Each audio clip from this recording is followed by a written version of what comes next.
Salam sejahtera saudara, ketemu lagi kita dengan 4 menit yang mengubahkan hidup.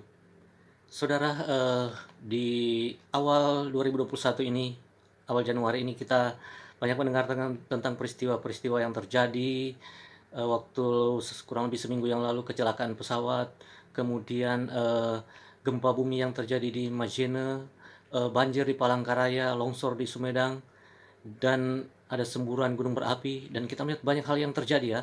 Tetapi kita apresiasi kepada pemerintah yang bergerak dengan cepat ya untuk eh, masyarakatnya ya. Dan kita turut berbelasungkawa, turut berduka cita atas semua korban ya. Nah, saudara, eh, kita melihat penderitaan, kemiskinan, charity, penjara. Kita melihat sangat yang namanya kesakitan sangat dekat dengan dunia kita, dan timbul pertanyaan, kira-kira Tuhan tahu nggak ya dengan segala sesuatu yang terjadi di dunia kita? Nah, saudara, saya ajak kita semua membuka suatu firman di dalam Matius pasal yang ke-25. Satu ayat saja kita baca, ayatnya yang ke-34. Dikatakan, dan raja itu akan berkata kepada mereka yang di sebelah kanannya, "Mari hai kamu yang diberkati oleh Bapakku, terimalah kerajaan yang telah disediakan bagimu sejak dunia dijadikan." Nah, kita melihat bahwa raja itu yaitu Yesus, dia katakan, "Terimalah kerajaan yang telah disediakan oleh Bapakku sejak dunia dijadikan.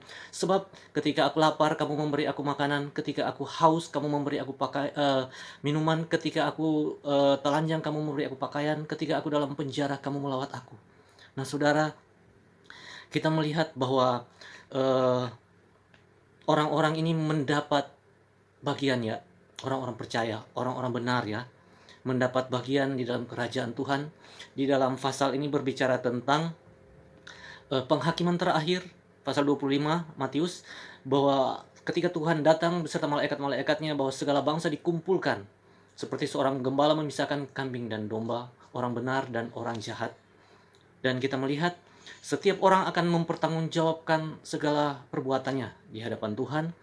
Dan saudara, eh, orang-orang jahat yang tidak percaya dikatakan hanya ada dua, api kekal atau keselamatan kekal.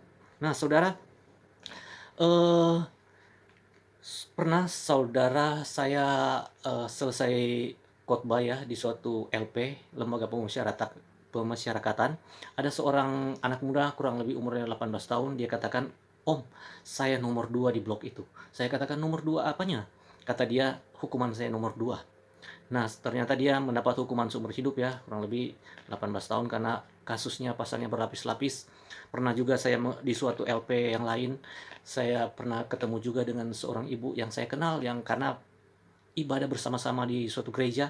Dan saudara, tetapi Alkitab hanya mendefinisikan hanya ada orang benar dan orang jahat, yang percaya Tuhan dan tidak percaya Tuhan.